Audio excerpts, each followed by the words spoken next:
Hey, we got another superstar coming to What we got? Welterweight Podcast. Two-time WWE Intercontinental Champion, two-time Raw Tag Team Champion, 6-time SmackDown Tag Team Champion. He's a tag team kind of guy. The New Day, Big E. Let's get him up in here. You texting your brother, let him know. Big E. Oh yeah, hey, my brother watching. Hey, my brother is hyped. Hey, look, why he trying to represent? He got the boy. Look, he ain't wore that shirt one time since I gave it to him. He can't hear you. I know he don't. I see you, Big E. What's happening? What's going on with you, man? Not too much. I didn't know I had to be dressed to the nines. I feel wildly underdressed. I'll work on that next time. Yeah, I meant to shoot you a clip of the show so you would know what was going on. But I see you went in the closet, way back in the closet, and got the SP shirt. You know, I had to. At least I did that. So I feel, you know, I'm getting there. When I had the shirt, I was like, I don't know if he gonna fit this. Like, I was like, I don't know if he gonna fit this. I don't know how you get in that shirt, man. I like the snug fit, man. I like, you know, tight shirts. That's how you have the illusion of being big. I'm not actually big.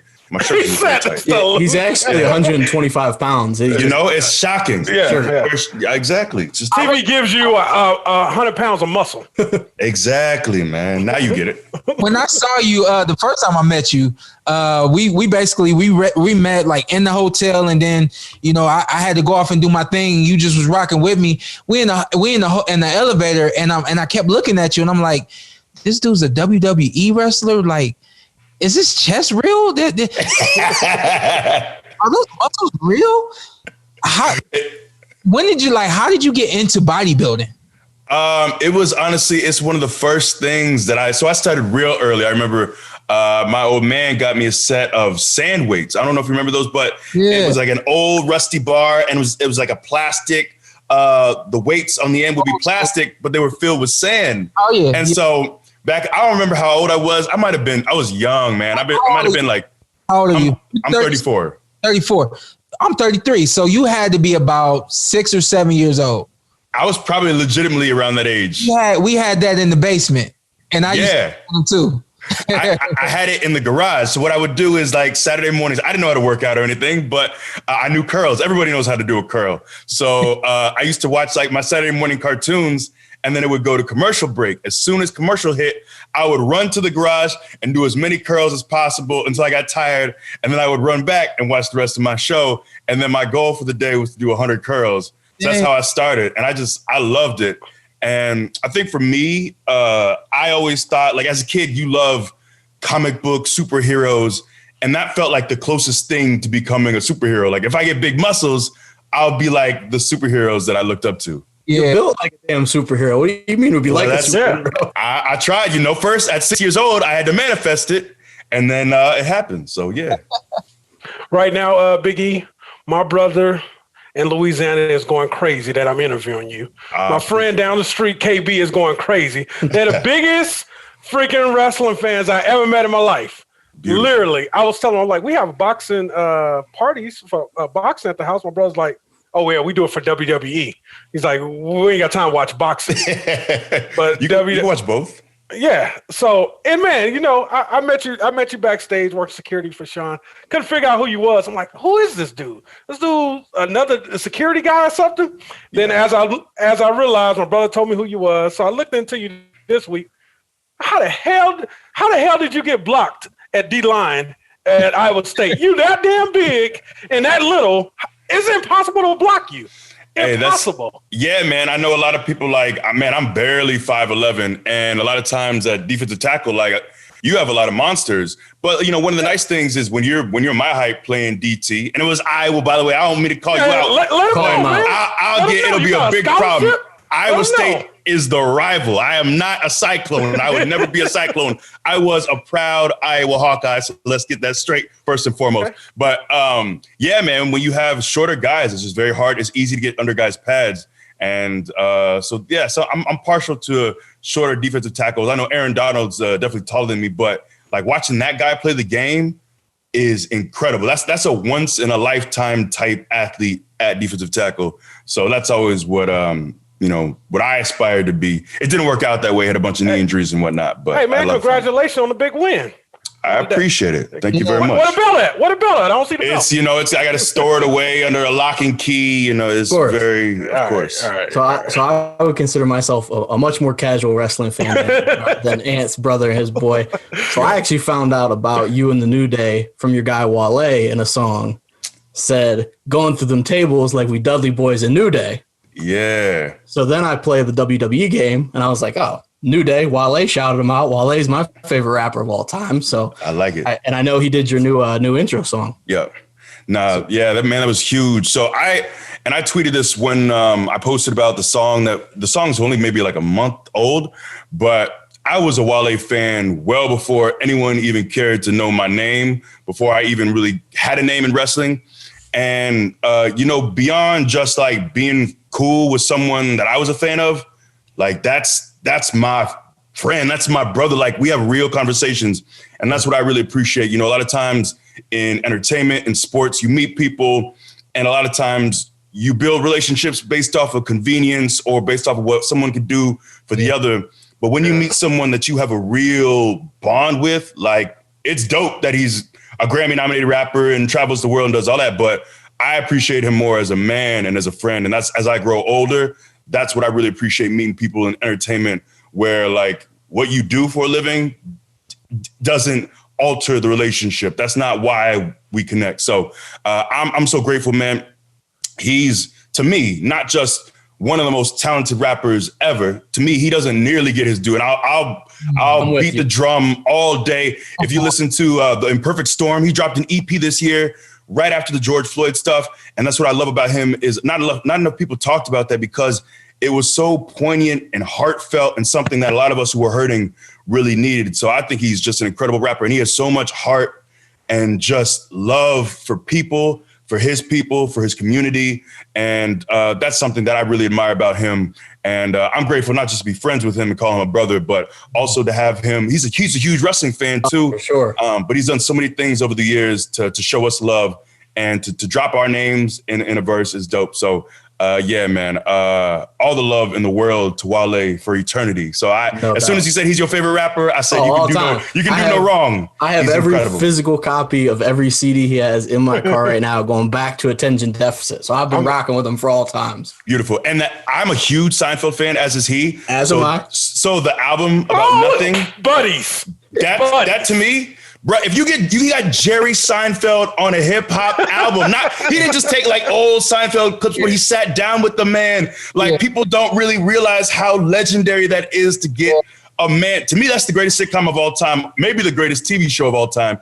And he got the man to sit down and record with him and have a conversation at a diner. So like that, to me, that album, not just the fact that he got him, but the album is so incredible and poignant. And look, I'll talk about Wale and beat the drum for hours if you new don't podcast, stop me. Me, Biggie, and Wale just talking. Hey, I'm cool with that. Carson, you and Big E talking about that. Hey, that song that he has with him. I think he's talking about getting married or whatever. Yeah. I hear that at a time or two when I'm riding in the car with my lady. Let's just say that. And moving different off the Imperfect Storm was crazy too. So shout out to Wale. Yes, Wale Ovechkin, best on the earth. Go ahead, SP.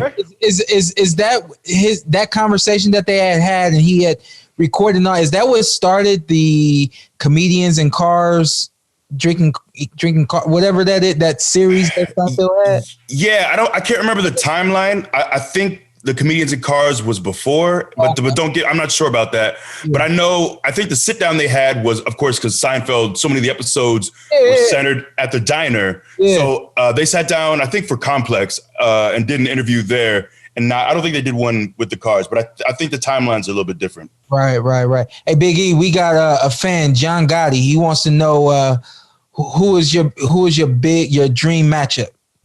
Man, I always joke about this, but it's actually real. So as a kid, I was a huge Goldberg fan because I grew up in Florida. It's the South. Some people don't consider it the South, but in the South, man, WCW was big. NWO? Yeah, man. So it was huge. So Goldberg was a phenom, man. And the energy is what really, if you go back and you watch a Pete Goldberg match, late 90s, the roof is blowing off the place. People losing their mind. Out, I'm about to get hype right now. And the security, the knock on the door, the security guards come out, and the security wasn't to protect him. The security was to protect people from him, because you don't want to mess with Goldberg. So like that energy, that entrance, the way he was a larger than life character, and that was my very first favorite wrestler. And I actually got to meet him at a signing.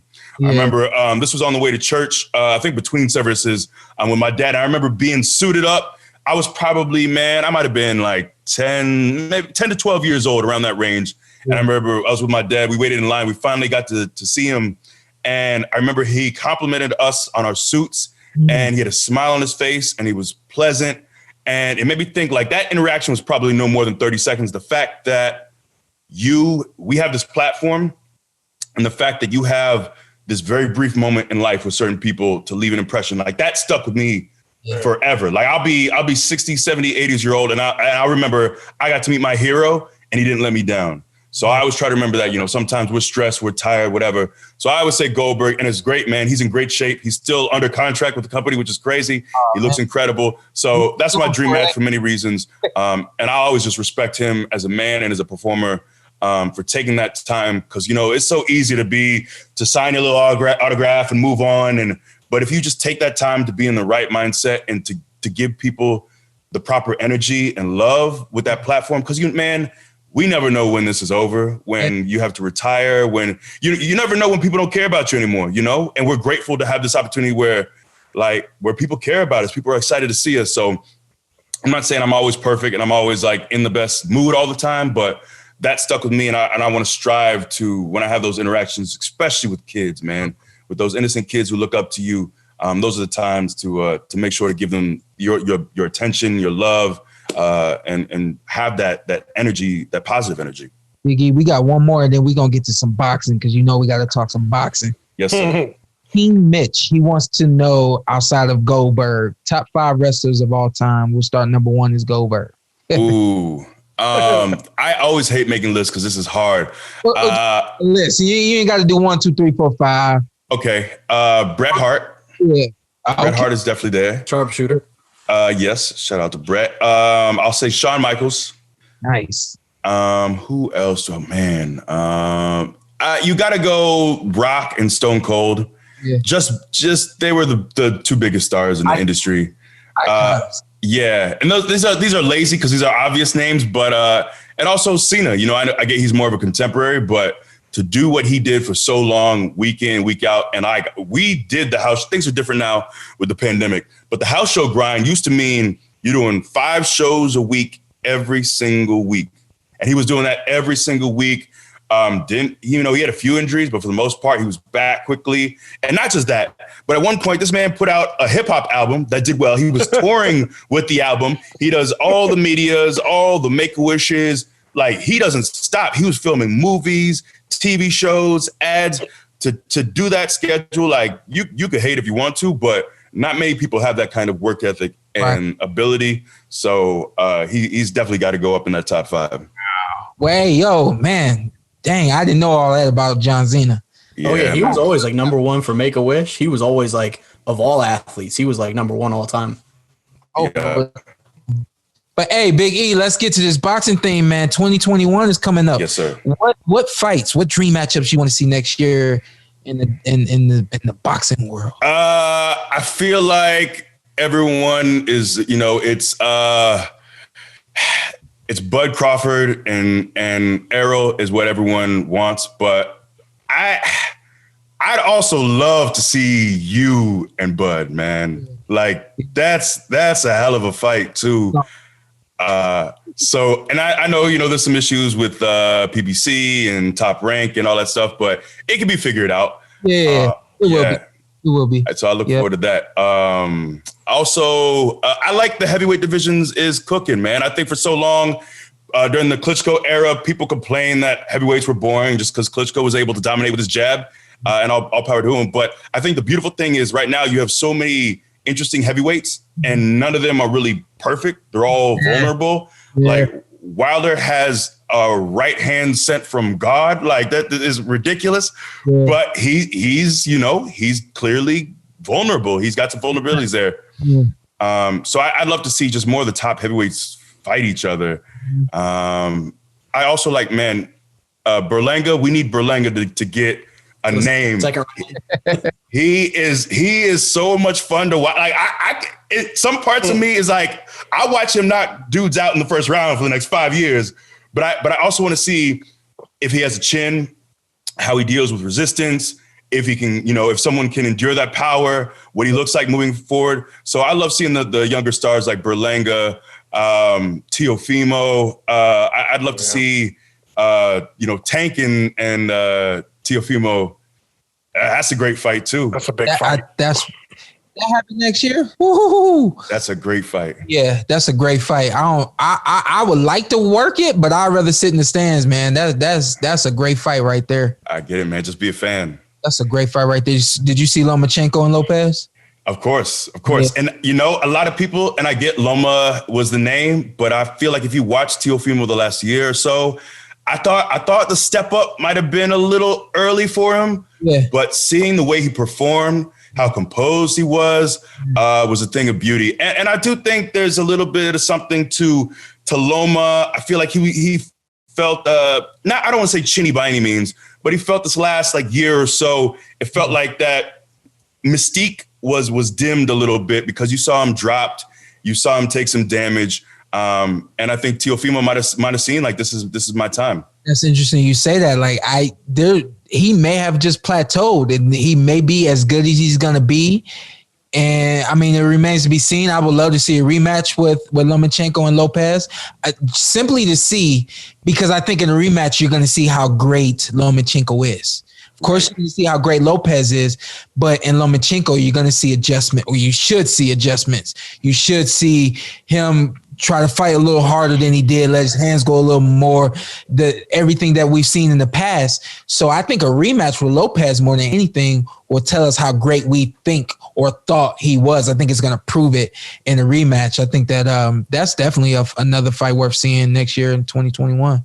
Agreed. And I think the fight was close enough that it would warrant a rematch. I thought Teofimo clearly won the fight, but I like you said, I'd love to see what kind of adjustments are made by Loma and his team. And to see, like you said, is this the beginning of the decline? Because he doesn't have a ton of pro fights, but he was also, in the amateurs for a very long time. And I'm intrigued to see, that, like you said, that rematch is incredible.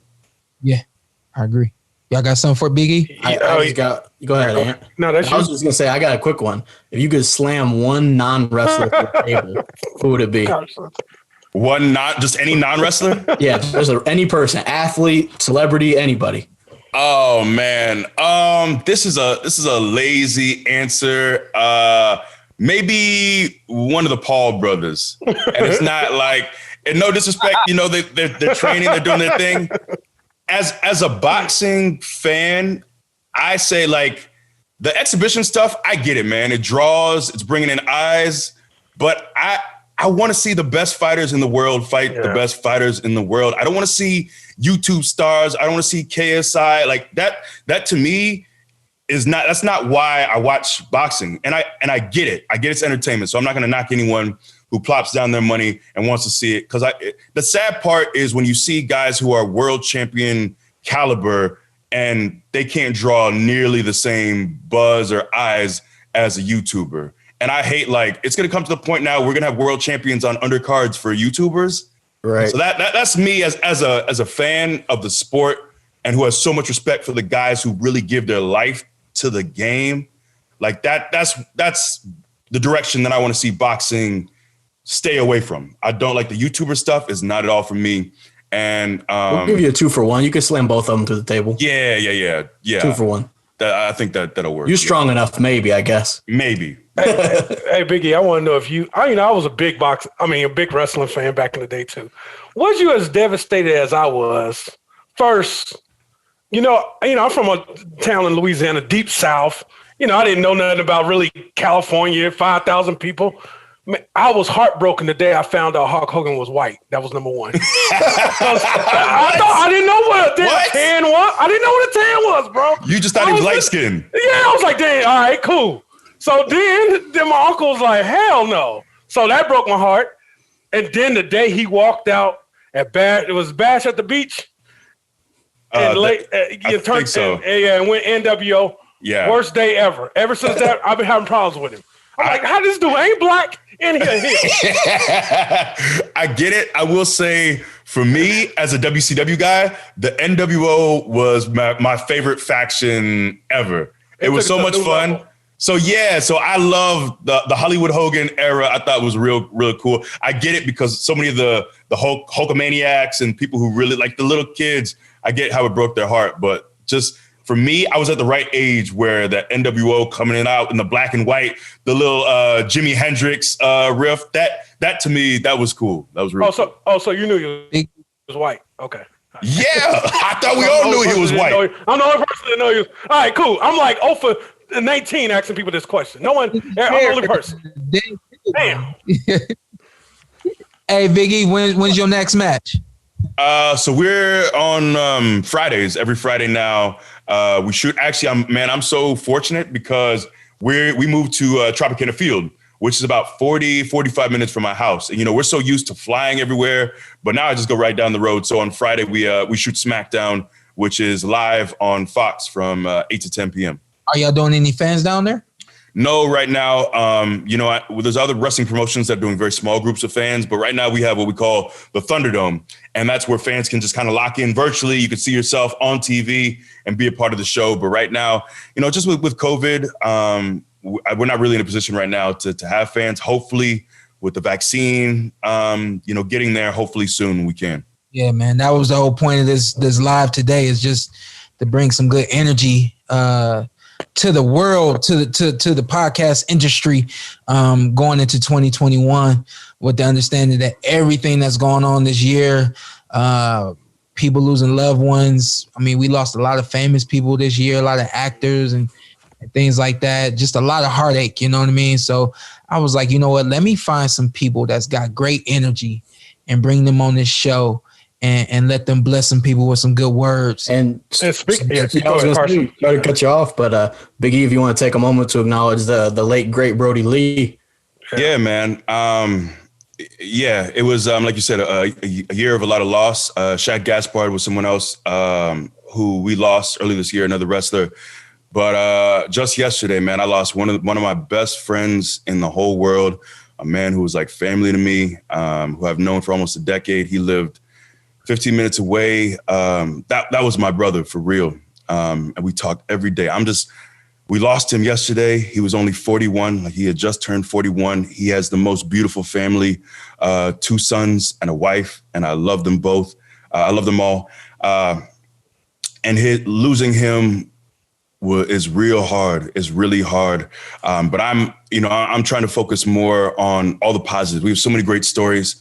I had so many people reach out to me yesterday and today, people I hadn't talked to in years, and offer their condolences. I had people that, we kind of left things on a weird, a weird footing, and didn't really talk. And they reached out and we had good conversations today, and we were able to gain some understanding. People who are saying like, hey, let's get together. Like, we've been putting this off too long. So, I try to focus on the positives, and he left behind a great legacy, because he was a great father, a tremendous family man, not just a great performer. He was an incredible wrestler, but he's a man of a ton of honor and integrity. He was hilarious, but he was a great man, and I'm proud to call him a brother and a friend, and I love him very much. And like you said, this year has been a year of great loss, and it's been difficult for a lot of us, but I pray that we all just hold tighter to the ones that we love, that we move forward with empathy and love, that we continue to grow and strive. Like, man, life is precious,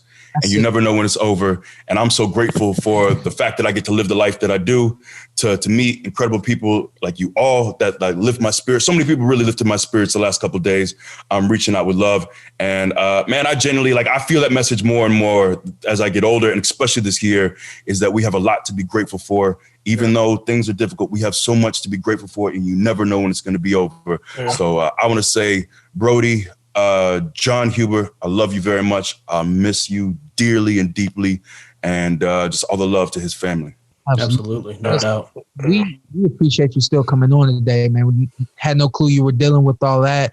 Carson had just brought me up on the recent loss, but with all that going on, man, the strength that we see that you have on the outside, we see them big ass muscles, man. We can't ignore them. I'm annoyed by them most of the time. I get it. But that smile on your face and everything that's on the inside, you're very strong on the inside, especially to come on here right now. We appreciate you, man, and we will keep you up. I'm gonna be praying for you, praying for the family of that just lost their dad, man. It's very hard to hear, and I'm just gonna do the best I can to send great energy down there to that Tampa Bay area for you.